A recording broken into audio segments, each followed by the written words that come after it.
So I've done an albuterol, a pulmozyme, and a vest, and I've had my morning insulin. So now here's my breakfast. Some pancakes, English muffin sandwich, cool stuff, some bacon, whole milk. This is sugar-free syrup, which is just a good idea.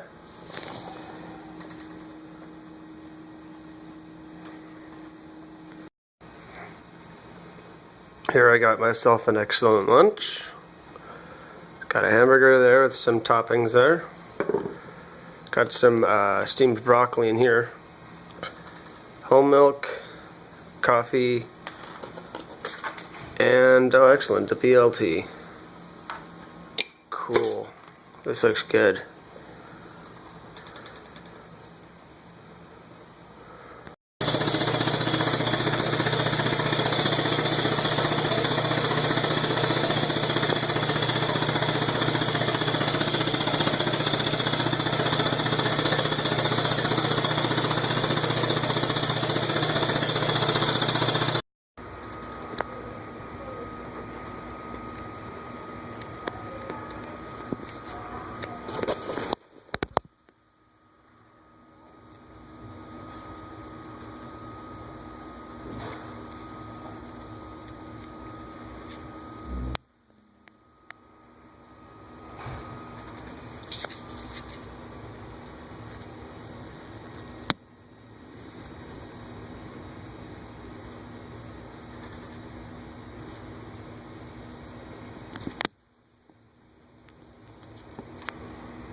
Hey, so my dad visited for a bit.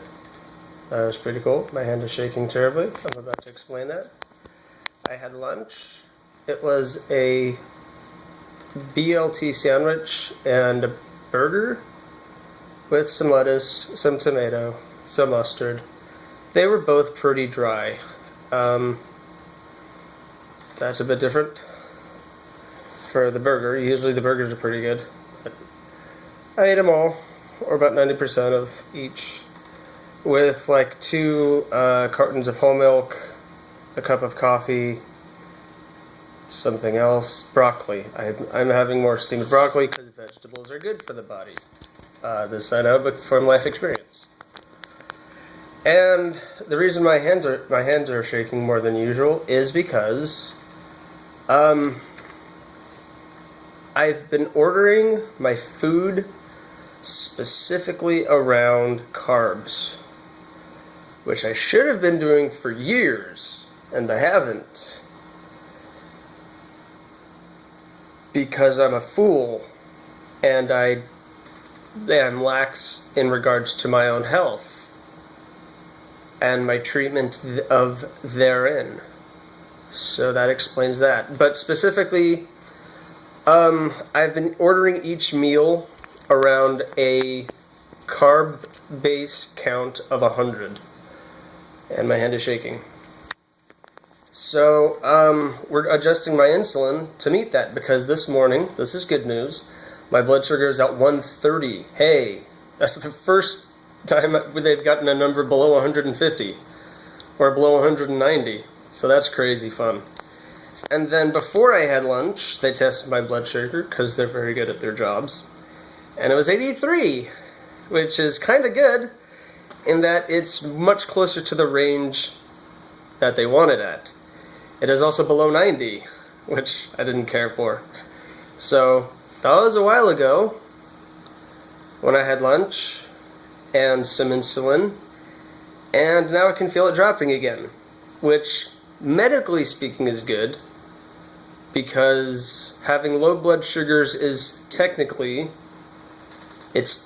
healthier than having high blood sugars. So that's kind of what I aim for. On the other hand, my hand is shaking because I'm probably having a low blood sugar. So I've ordered a snack I've ordered a snack of some soup, blueberry yogurt, whole milk, high calorie boost plus drink, and I'm going to have a bit of this. I'm not going to have all of it. I'm learning this. Don't need to eat a whole chocolate snack all at once. You can have it in bits and save the rest later. I'm glad I've learned this. So I'm having a serving of that, which is like 1/5 of it, which is like 25 sugars or something. It's about 25. And I'm also going to have insulin with the food, so it doesn't just jump up to 300 and stay there, because that's not what we want. But yeah, that's an update. My insulin and sugars and stuff, they're all in fluctuation because, and this is the point I wanted to get at, I'm kind of sensitive to insulin, which is why I'm always more comfortable overshooting and being higher than I should, which is not good for me, but it's comfortable.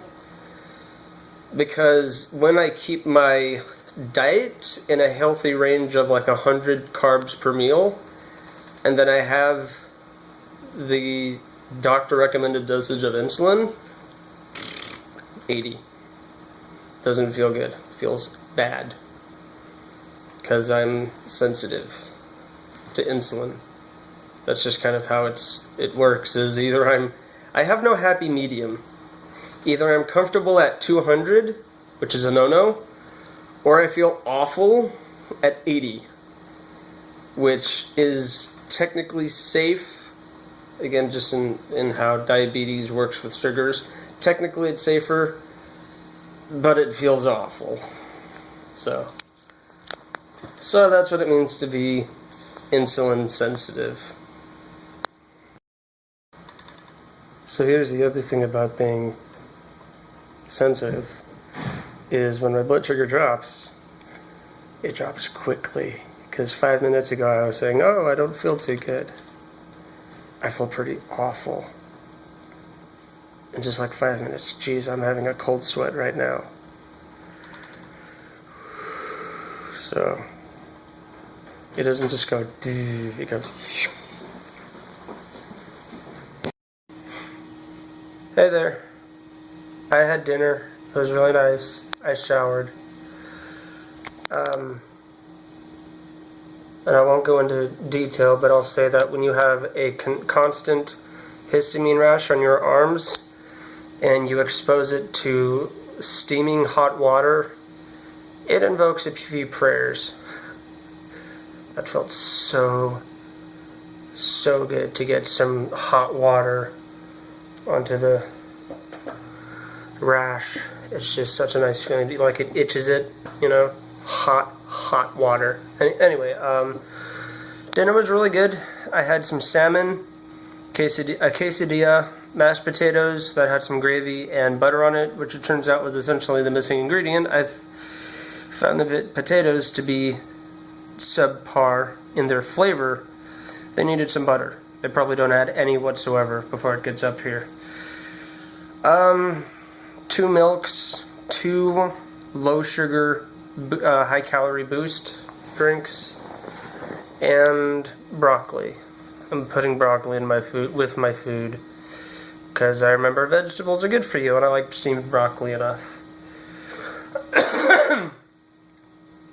I'm a little distracted by my current IV because it's got blood in it, which I don't think is necessarily a problem, but it is a little distracting is all. And call me paranoid, I do get a little worried about losing a second IV. I know they're not supposed to be like one IV for the whole time necessarily, but I kind of want to keep it to a minimum, keep myself from getting stuck with the needle again. So pardon me if I'm not looking at the camera the whole time. I might have, maybe I should get hooked back up to my IV pole. And in just a minute, I'm going to get some ice cream because I ordered it with my dinner, but I've noticed a pattern that even if I eat my ice cream first, it's like half melted because I suspect they put it on the tray when they're preparing the whole thing, and then they get all the other food together, so by the time they even bring it up, it's already been sitting out a half hour or something like that. I'm just going to guess. That's why my ice cream is always half melted. So I asked the nurse to put it in the freezer right when I got it, because it was already half melted.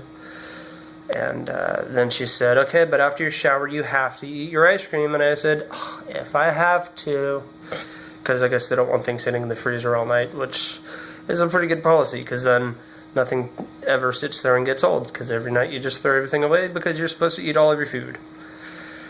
So that I've done all of my treatments. I've been forgetting to tell you about that because I'm not necessarily in charge of that. And my insulin, I'm taking way more insulin than I have it at home, and it's been good for getting my numbers down properly.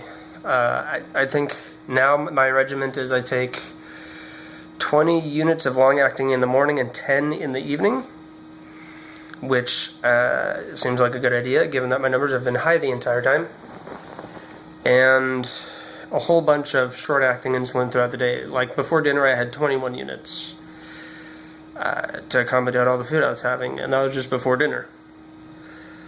So yeah, a lot of changes, a lot of good changes. There are probably changes that should have happened much earlier, but I'm very terrible at monitoring my blood sugar still because I'm a bad person and I don't take care of my health properly.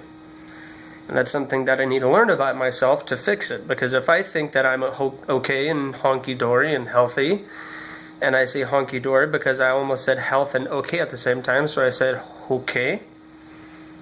If I think I'm doing just fine, I don't have anything to fix. Turns out I have plenty to fix. And a lot of it has to do with the monitoring of and fixing of my blood sugars on a regular basis. So, much more insulin than usual because it was called for. I'm glad we have that figured out.